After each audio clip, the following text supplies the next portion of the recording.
memperbaiki ekonomi, meningkatkan daya beli, menciptakan pertumbuhan ekonomi. Jangan juga karena merasa membayar pajak seperti diklaim manajemen PIK 50 triliun terus sesuka-suka hati. Terus bisa bikin gaduh. Jangan juga karena begitu. Semua orang bayar pajak kok. Betul. Kita semua bayar pajak. Rakyat kecil bayar pajak juga. Masuk tol bayar pajak. Ya. Bos, saya sama Pak Ahmad Yani ini kalau makan di restoran di kafe-kafe pasti bayar pajak. PPN-nya ya. Bayar listrik, bayar pajak. Semua kita bayar, cuma porsinya beda-beda. sesuai dengan Jangan karena mengklaim bayar pajak 50 triliun terus bisa melakukan apapun. Sesuka hati sehingga bisa menimbulkan kegaduhan.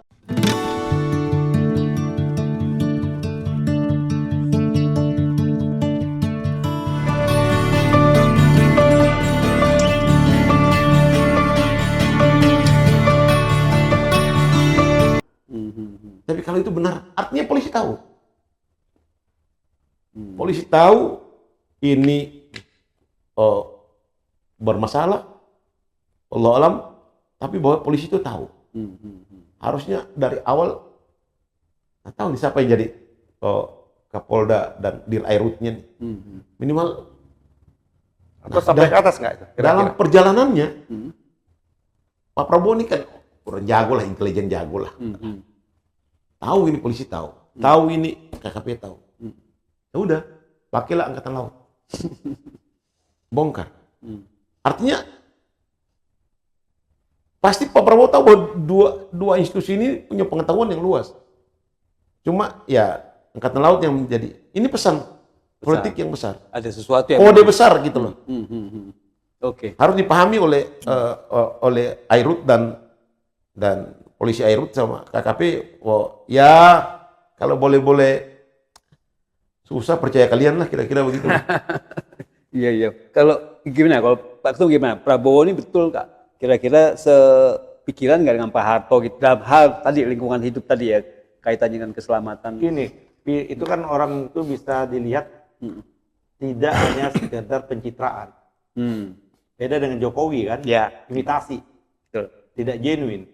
Pak Prabowo. Prabowo ini kan karakteristik dasarnya seperti itu.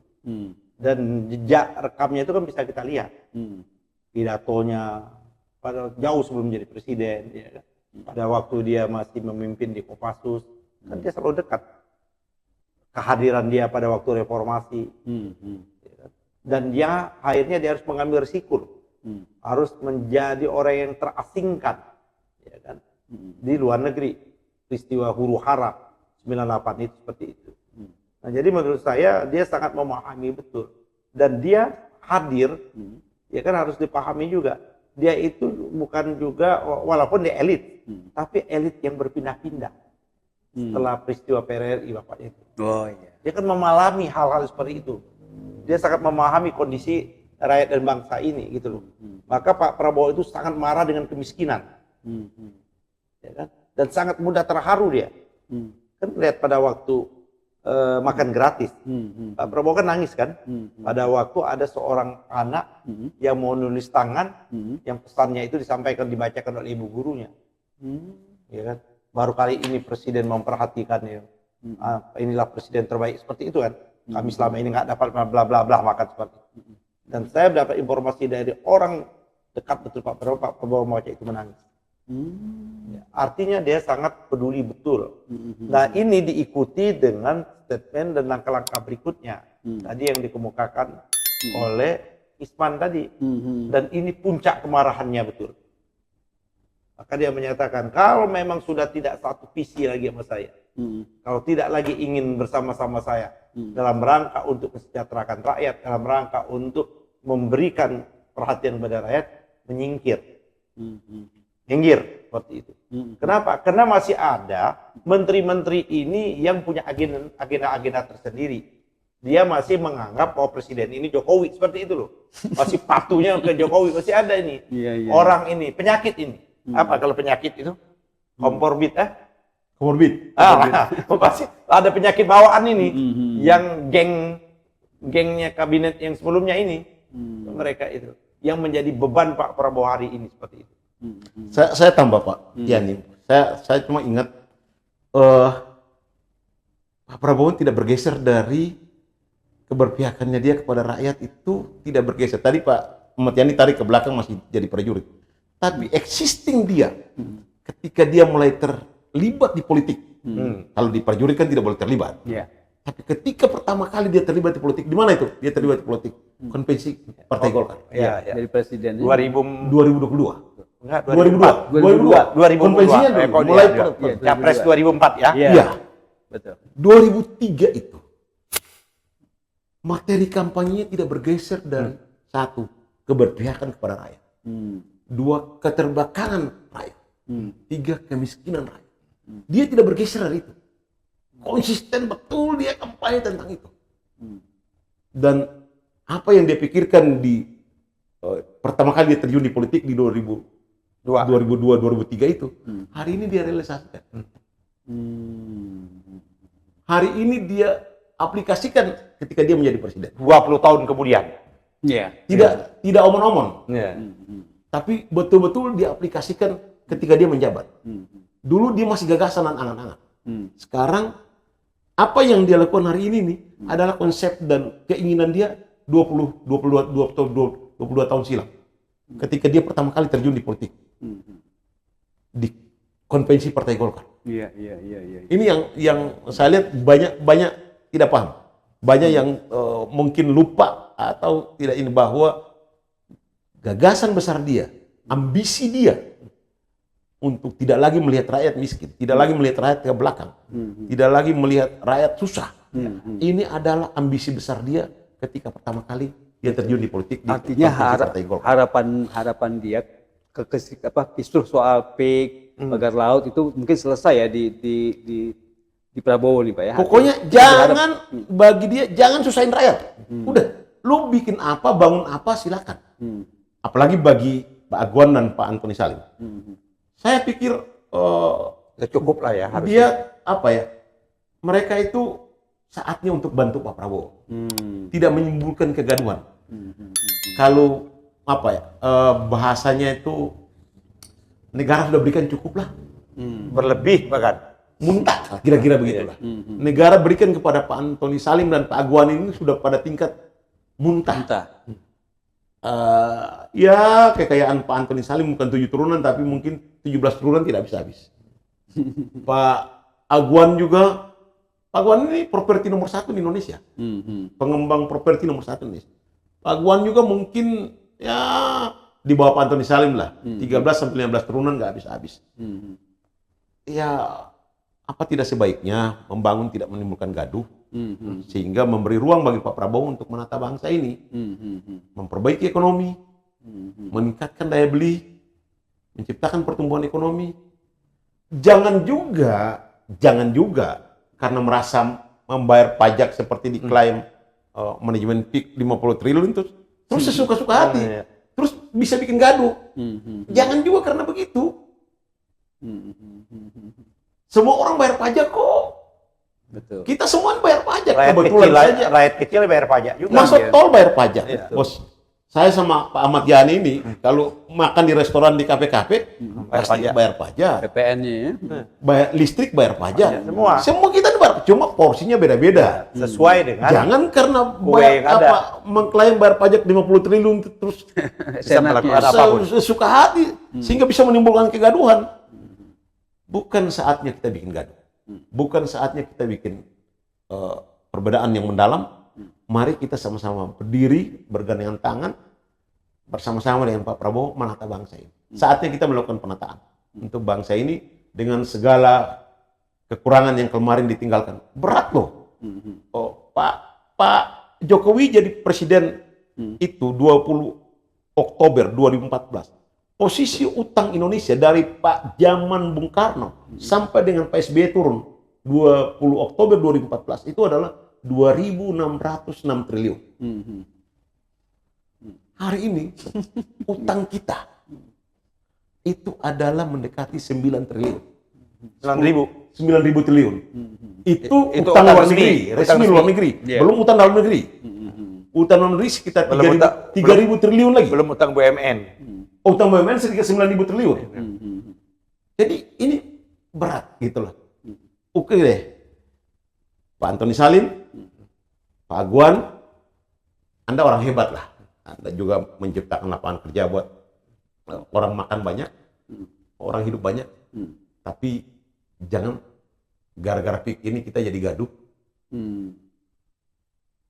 Ya mundur selangkah, cari jalan keluar, ikuti maunya pemerintah apa. Pasti pemerintah berpikir yang terbaik untuk bangsa ini. Seperti yang pernah dilakukan oleh Pak Antoni Salim di era PIK 1 tahun 93 dulu. Rakyat tidak dirugikan. Yang paling penting adalah satu. Rakyat tidak dirugikan dalam apapun bentuknya. Sekecil apapun jangan sampai ada rakyat dirugikan. Itu. Mundur ke belakang satu langkah. Cooling down dulu lah. Iya. Tidak gaduh dulu. Kasih kesempatan pemerintah Pak Prabowo untuk menata ini. Sekaligus dicari formula yang terbaik apa. Pasti Pak Prabowo cuma satu. Jangan korbankan rakyat. Yakin nggak Pak Prabowo bisa nih Saya yakin. mengatasi keseluruhan Saya sangat yakin. Karena saya sakit, karena saya pernah bersentuhan juga dengan dia. Nah, oleh karena itu saya kira sudah waktunya Pak Antoni dan Pak Aguan menormalkan kembali keadaan yang sudah diacak-acak. Menormalkan dengan cara. Contoh, sungai yang diuruk. Oke. Berapa kilo sudah? Betul. Yang sungai Kalimalang kan? Betul, Kalimalang. Bagaimana sungai itu kan denyut Negara. nadi. Dan sungai punya negara. Punya negara. Punya negara bukan Kok punya korporasi. Iya. Betul. Sawah juga katanya udah diuruk lagi Ya, kan. itu harus dinormalisasi Mau kembali. panen udah diuruk, Iya mau kan? panen diuruk. Menurut saya itu harus dinormalisasi kembali, baru ditata ulang. Cukup lah, ya kan? Cukup. Udah PIK 1 dulu deh, benahi dulu deh. Ya, sampai seperti itu, dinormalkan kembali. Apalagi sekarang ini, kalau dia membantu Pak Prabowo kan menyangkut kedaulatan pangan.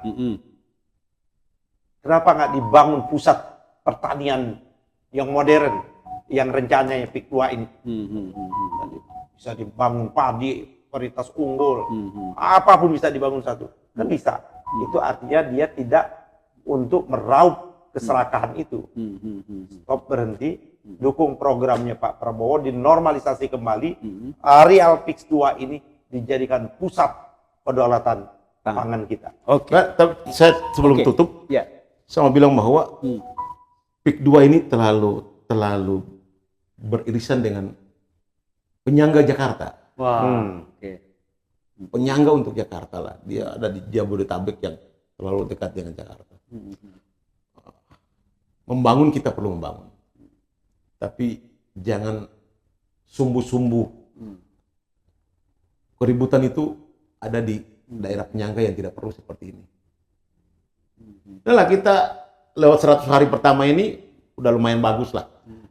Karena harus memperbaiki dari yang dulu-dulu, tapi 100 hari kedua ini kita agak sedikit loncatan. Pak Prabowo sendiri dari beberapa kali sambutannya, dia sudah mulai masuk pada pembenahan internal pemerintahan, termasuk yang tidak capable untuk bekerja sama dengan dia, kemungkinan besar akan tereliminasi lah. Kita nggak bilang reshuffle lah. Kalau saya Tereliminasi, sih wajib mundur lah, malu lah. mundur aja gitu Iya, ya. udah. tereliminasi, mari kita backup beliau di 100 hari kedua inilah, supaya ada lompatan lagi dari yang sudah ada sekarang. Kemarin itu beliau meletakkan kerangka dan gagasan besarnya. Sekarang 100 hari kedua ini mungkin pada tahapan aplikatif. Nah, aplikatif ini jangan ada yang bikin gaduh lah, jangan ada yang ribut lah. Kira-kira gitu. Terima Jadi kasih. saya ingin tambahkan yang paling penting ini buat Pak Antoni Salim. Kan kita ini kan luka itu belum begitu kering. Luka sejarah ya. Dan Pak Antoni Salim mengalami juga luka sejarah itu. 98 kan rumahnya dibakar kan. Iya, betul. Dan ini peristiwa ini kalau terus-menerus ini bukan tidak mungkin terulang kembali seperti itu. Dan ini kan bagaikan kayu bakar kan. Nah oleh karena itu kan merepotkan. Nah oleh karena itu langkah yang terbaik memang tadi mundur satu langkah. Yang kedua tanggung jawab yang lama yang harus dia penuhi dulu. Jangan dia mau bangun PIK 2 kalau PIK 1 aja masih ada kewajiban. Kita kan baru tahu ada kewajibannya melakukan ruslah hutan bakau di mana tunjukkan. Di mana dia memanam atau merehabilitasi. Tidak banyak yang tahu ini. atau Yang Rusla ini tidak banyak yang tahu. Ini- ini- Karena saya pelaku, saya yang tulis, Ya. saya juga yang Dan itu sumber langsung dari Pak Harto seperti itu. Dari Pak Harto kan. dan Menteri Kehutanan ketika Ya. itu Pak Sul Arab. Oke. Pak Emil Salim masih hidup juga. Ya. Bahkan Pak Emil Salim itu kalau ketika itu PIK 2 itu tidak satu, merubah, PIK PIK 1 tidak berubah, Ya. dia pernah keluarkan kampanye jangan beli rumah di PIK. Beliau masih hidup itu. Sampai begitu Sampai ininya. begitunya. Karena beliau konsen dengan biota laut Hmm. di ini yang tadi Pak Ahmad, hutan bakaunya itu. Saking peduli dengan hutan bakaunya itu. Jadi Oke. pesan ini betul-betul kita minta sampaikan betul kepada Pak Antoni Salim dan Pak Aguan. Pertama Pak Antoni lah ya, tunjukkan di mana Rusla hutan bakau itu. Oke. Yang kedua, berhenti stop, jadikan ini pusat lumbung pangan Indonesia dan dia akan mendapatkan Legacy yang baik. legacy yang cukup baik. Betul. Apalagi yang mau dicari sih, membangun PIK 2. 17 keturunan nggak habis. Iya, iya. Tidak hanya di Indonesia, dia bangun sampai ke Afrika kok ada. Pak Antoni Salim itu sebagai pemegang saham mayoritas di Telkom Filipina, kalau nggak salah dia 70%. Itu keuntungan after tax itu sekitar 2 miliar lebih. Bersih ya benar. Bersih after tax. Itu dia sebagai pemegang saham mayoritas Iya, betul. di Telkom Filipina. 27 turunan kok, bukan 17. Sekarang ini Indofood itu sudah bangun di Afrika. Ya. Sudah bangun di Arab Saudi. Kalau nggak salah di Arab itu. Di Afrika, di Brazil, Udah. ada Amerika Latin lah. Udah merajai mie Indofood itu udah merajai dunia gitu lah. Belum mineralnya, airnya itu sekarang ini kebutuhan air di Singapura itu di spot oleh Indofood. Yang publik tidak banyak tahu, walaupun filosofi Pak Antoni Salim itu dari sejak Om Lim tidak pernah mau cawe-cawe di bisnis migas, tapi salah satu penguasa batu bara terbesar Indonesia hari ini nih, namanya Antoni Salim dan Agus Projo Iya. Iya. yang hari ini sudah menguasai mayoritas saham Bakri di ini bumi. Jadi udahlah, Artinya pesan kita ke Antoni jangan serakah ulil. udahlah jangan serakah. Udah muntah tadi. Udah Jangan muntah lah. serakah, ya. Bantu Pak Prabowo lah. Iya. Cara dia mengabdi, membalas ke bumi Indonesia ini, ya kan nenek moyang mereka nggak berjuang loh. Kalau mau jujur, yang berjuang kan nenek moyang beliau, nenek moyang saya, nenek moyang ini. Kan nenek moyangnya merantau sini. Iya, iya. Salah satu bentuk pengabdiannya terhadap Republik ini, dia hentikan proyek itu, jadikan menjadi pusat kedaulatan pangan, pertanian. Dia mendapat legasi luar biasa. Oke, oke. Terima kasih. Pemirsa Masumi TV dan Ahmad Yani Channel, kita tadi sudah dengarkan bagaimana begitu serunya ya informasi-informasi menarik dari Bung Kisman dan juga dari Ketum. Kita tahu sekarang bahwa banyak yang ternyata selama ini dirahasiakan, terbongkar, diungkap oleh Bang Kisman soal Ruslah ya, hutan bakau yang harus dilakukan oleh Antoni Salim. Tapi sampai sekarang kita nggak tahu di mana Ruslahnya gitu, yang harus berbanding 1 banding 3 gitu, artinya harus lebih banyak daripada Minimal 3 kalau enggak minimal 5. 3 gitu kan. Nah, itu lebih informasi yang sangat-sangat menarik dan kita akan cari tahu nanti. Terima kasih pemirsa, semoga bermanfaat. Billahi taufiq wal hidayah. Wassalamualaikum warahmatullahi wabarakatuh. Waalaikumsalam warahmatullahi wabarakatuh.